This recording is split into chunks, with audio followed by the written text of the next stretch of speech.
table frame, made of 1 by 3 inch pine, is reinforced with 1/3 joists. Every 16 inches fitted with a 4 by 8 foot sheet of 1/4 inch plywood.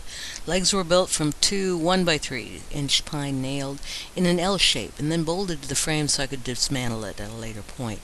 We used to make train sets every year, but in Florida there was no basement to store the train sets. They had to be dismantled. Now I have a basement. Hey!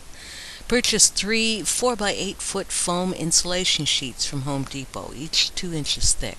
They're usually priced about $11 per sheet, but because they were partially chipped, they gave me a break and I got them for about $8 each. This 2-inch foam can easily be sculpted for steps, roads, creeks, and ends up as being a very light model that can easily be moved. So for about $40, I have a pretty great train layout. I couldn't draw the layout because I can't think in 3 dimensions, so kind of sculpted and put it together as I went. The train track is glued with an adhesive that will not deteriorate foam. Don't use liquid nails. The track is covered with masking tape, so I can plaster the inside train walls with plaster Paris. I discovered that painting with house paint deteriorated the foam and it kept it falling apart. A layer of plaster solves that problem. You don't have to continually sweep up foam pellets. The paint used is plain house paint, 1 coat. Brown acrylic interior house paint goes to paint the rocks, the streams, and the caves. A quick dry brush of white puts on a nice coat of clinging snow on the cliffs.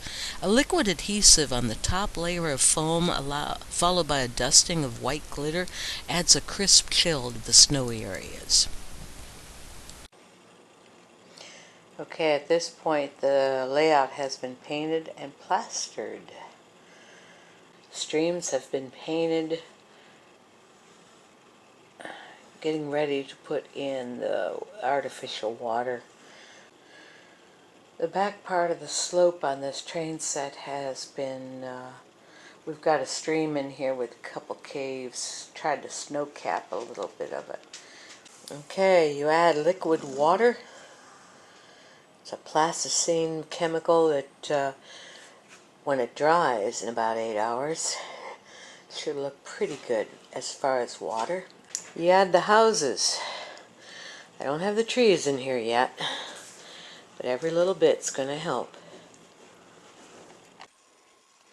Next step, using a really large drill bit, 1 inch. You want to drill your holes unless you want wires all over the place showing. Okay, when you have all the lights on, it begins to look like something. And then you just keep adding.